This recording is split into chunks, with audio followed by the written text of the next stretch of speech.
የትም የት ሆናል? አሁንም እነዛ ከንቶች ጋር ነሽ አይደለ? እህቴ ነው ከንቱ የምትያት? ጭራሽ የሰራሽባት ደባ ሳያንስ ልትሰር ቤት ትሞክሪያለሽ? ቆይ ይሄንን ነገር ስንት ጊዜ በነግርሽ እንደሚገባሽ አላውቅም። ጊዜው የጥሎ ማለፍ ነው አይደል? እህቷን ጥላ የምታልፍበት፣ እንደ እናት ያሳደገችው አክስት ልጇን እንደ ጠላት የምታይበት። ማንም አንቺን እንደ ጠላት አልቆጠረሽም። እህቴ ላይ የምታደርሺው በደል በሙሉ እኔ ላይ እንደደረሰ ነው የሚቆጠረው። ቢገባሽ ያለ ሀሳብ የምትኖሪበት ህይወት ነው የሰጠውሽ። እንግዲያውስ ይሄ ህይወት የኔ እንጂ ያንቺ አይደለም። ምን ማለት ፈልገሽ ነው? ሁሉንም ነገር ያደረግሽው ለራስሽ ጥቅምና ምቾት ስትይ ነው። በጣም ራስ ወዳድ ነሽ ወይዘሮ ዘርፌ። ወይዘሮ ዘርፌ እና ከዚህ ሁሉ ጊዜ በኋላ አክስቴ ወይም እናቴ ብዬ እንድጠራሽ ትፈልጊያለሽ? ዶክተር ሮቤል በድጋሚ ወደ ሉላ ህይወት ለመግባት እየጣረ ይገኛል። ከዚህ በፊት ከቤዛ ጋር ሞክሮ ያልተሳካለት ዶክተር ሮቤል አሁን ደግሞ ከሉላ ጋር አብሮ በመሆን ሀብታቸውን በስሙ ለማዞር እየጣረ ይገኛል። በሌላ በኩል ደግሞ ዘርፌ የእሱን ገንዘብ እካፈላለሁ በማለት ሉላን አሳልፋ ለመስጠት እየሞከረች ትገኛለች። ሰላም ጤና ይስጥልኝ ውድና የተከበራችሁ የኢትዮ ቤተሰቦቼ እንዴት ናችሁ? ደህና ናችሁ? እኔ እግዚአብሔር ይመስገን በጣም ደህና ነኝ። በያላችሁበት ሰላማችሁ ይብዛልኝ እያልኩኝ እንኳን ወደ ቻናሌ በሰላም መጣችሁ። ለዚህ ዩቲዩብ ቻናል ደግሞ አዲስ ከሆናችሁ ላይክ፣ ሼር፣ ሰብስክራይብ በማድረግ ቤተሰብ ሁኑ። እንዲሁም ደግሞ ሀሳብ አስተያየትም ካላችሁ ኮሜንት ላይ አሳውቁኝ። ለዛሬው ደግሞ ቤዛ ፊልምን ክፍል 78 ይዤላችሁ መጥቻለሁ። እስከ ቪዲዮ ፍጻሜ አብራችሁን ቆዩ። ሌላ እቅድ እያወጣ ያለው ዶክተር ሮቤል አሁን ደግሞ በእቅዱ መሰረት ዘርፌና ሉላን ታርጌት ውስጥ አስገብቷቸው እያካሄደ እንደሆነ አይተናል። እሱም ምንድን ነው በቤዛ በኩል ያላገኘውን ገንዘብ በሉላ በኩል አገኘዋለሁ በማለት ልጅቷ ነፍሰ ጡር መሆኗን እያወቀ ከነ ልጇን ቢሆን አገባታለሁ፣ ከነ እርግዝናዋ ላገባት ዝግጁ ነኝ በማለት ለዘርፌ የጋብቻ ጥያቄ እየጠየቀ እንደሆነ አይተናል። የገንዘብ ፍላጎቷ ከአናቷ በላይ የሆነባት ዘርፌ አሁን ደግሞ ልጇን በመሸጥ ማለትም ነፍሰ ጡር ልጇን ለሌላ ሰው አሳልፋ በመስጠት ሌላ የገቢ ምንጭ ለማድረግ እየሞከረች ትገኛለች። የዚህ ነገር ተጠቂ የሆነችውም ሉላ በፍጹም በአንቺ ሀሳብ አልስማማም፣ እናም ከዚህ በኋላ ያንቺ ተገዢ አልሆንም። እንዴት እንደዚህ አድርገሽ አሳልፈሽ ትሰጭኛለሽ? ለዛውም ደግሞ የእህቴ ጠላት ለሆነ ሰው ብትላትም ነገር ግን ከኔ ሀሳብ ውጪ አንዲት እርምጃ አትራመጅም በማለት ሉላን እያስፈራራች ከዶክተር ሮቤል ጋር እንድትሆን ለማድረግ እየሞከረች ትገኛለች። በድጋሚ አምኛት በሷ አልሸወድም ስትል እህቷን ማየት የማትፈልገው ቤዛ አሁን ላይ ነገሮችን በራሳችን ጥረት ማድረግ አለብን፣ እናም ሉላን ማመን አልፈለግም ስትልም ለሳሚ ሁሉንም ነገር ነግረዋለች። ሳሚም ከሉላ ጋር እነሱ በማያውቁት መንገድ እየተገናኘ ይገኛል። እናም ከሱራፌልና ከቤዛ ይልቅ አሁን ላይ ሙሉ በሙሉ ሉላን እያመናት የሚገኘው ሳሚ ብቻ ነው። ሳሚ እንግዲህ ነገሮችን ተነጋግሮ ለመፍታት እየሞከረ ያለው ነገር እየተሳካለትም ነው። ሉላን ቁጭ ብለው በማዳመጡ ነገሮች እንዲቀየሩ ሊያደርግ ይችላል። እናም ደግሞ ሳሚ በድንገት ወደ አእምሮ አንድ የመጣለት ሀሳብ ነበረ።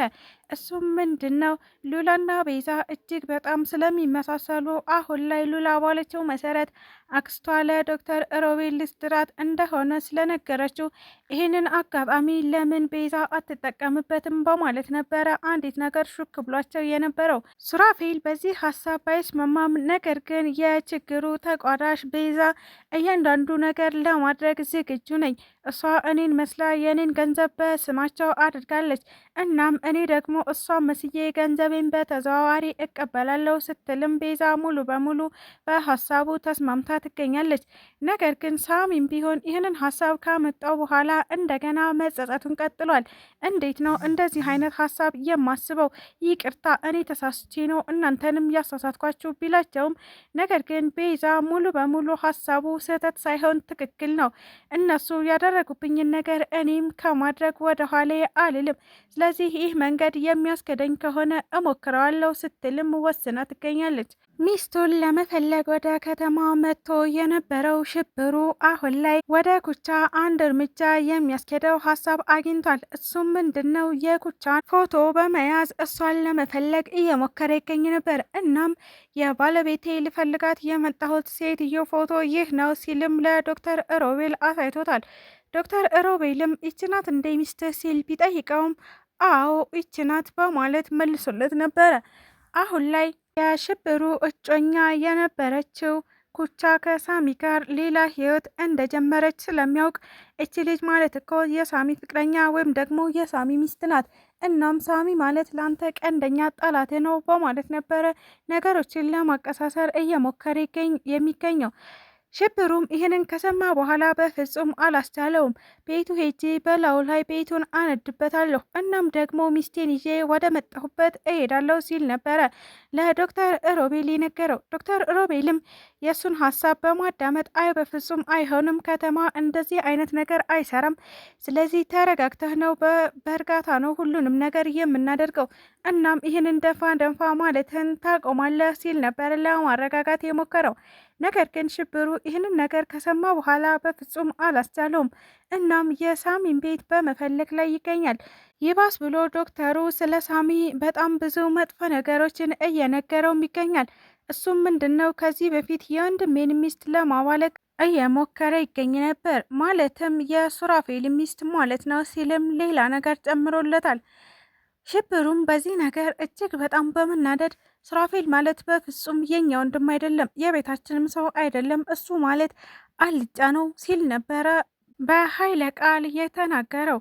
ዶክተር ሮቤልም ነገሮችን ለማጠማዘዝ እየሞከረ የሚገኘው ነገር አሁን ላይ ሙሉ በሙሉ እየተሳካለት እናም ደግሞ ሁሉም በእቅዶቹ መሰረት እየሄዱለት ይገኛሉ። ዘርፌና ዶክተር ሮቤል አንድ የሚያመሳስላቸው ነገር ቢኖር ሁለቱም በአቋራጭ ገንዘብ ማግኘት እናም ደግሞ በአቋራጭ መክበር ይፈልጋሉ።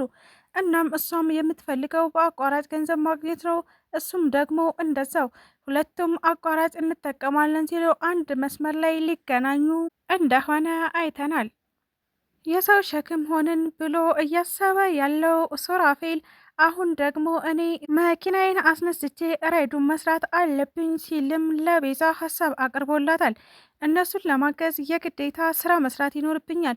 ስለዚህ አሁን ላይ እጃችን ላይ ያለው ነገር ደግሞ መኪናዋ ብቻ ናት። በመኪናዋ ራይድ መስራት አለብኝ ሲል ነበረ ለቤዛ ሀሳብ ያቀረበላት። ቤዛም አሁን ላይ ያላቸው አማራጭ እሱ ብቻ ስለሆነ ምንም ሳታቅማማ በሀሳቡ ተስማምታ ትገኛለች።